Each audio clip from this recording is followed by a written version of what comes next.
Saddam Hüseyn kimdir? Saddam Hüseyn 1937-ci ildə Tikrit yaxınlığında bir kənddə doğulmuşdu.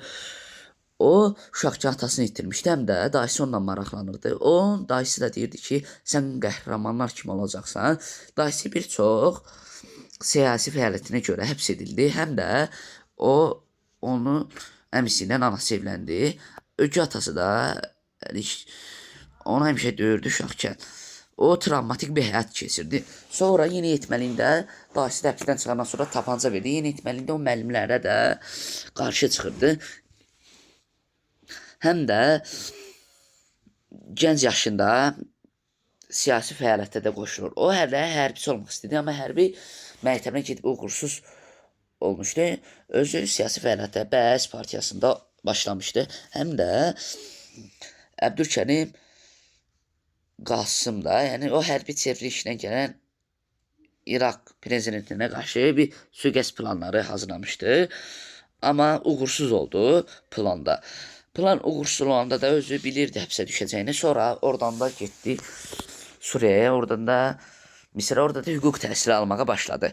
Sonra da yenə də İraqa gəldik. İraqa gələndən sonra həbs edilmişdi. Həbs ediləndən sonra həbsdən çıxır. Həbsdən çıxandan sonra da oradan da sonra siyasi fəaliyyətinə də yenə başlayır.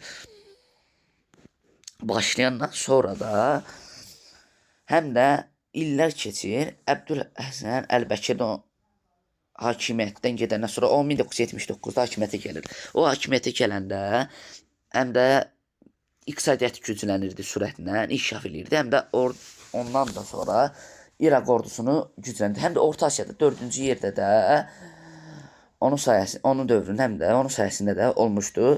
Sonra 1988-ci ildə 8 illik müharibədə də həm də çətin vəziyyətdə olurdu. Müharibədə də iqtisadiyyat da zəifləmişdi. Zəifləyəndən sonra da İran'da iqtisadiyyatı zəifləmişdi, həm də İraqda. İndi də Küveyti işğal eləmək planına gəldi. Həm də çarəsiz idi deyə Küveyti işğal elədi 1990-cı ildə.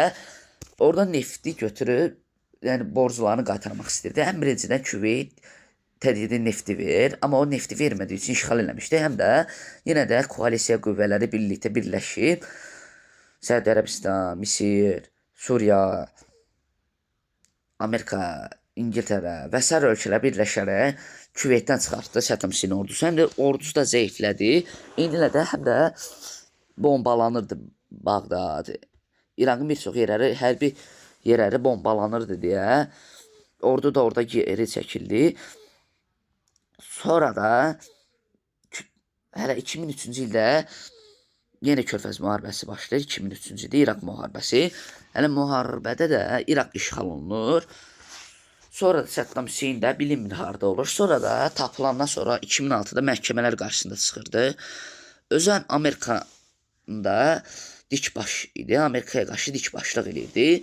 Sonra da Amerikaya meydan oxuyan yerdə məğlub olmuşdu. Həm də Qurban Bayramında da edam edilmişdi. Özü də Amerikaya qarşı çıxdı. Həm də özü də bir tərəfdən də müxaliflərinə mərhəmət göstərmirdi. O müxaliflərinə qarşı da edam eləyirdi. Həm də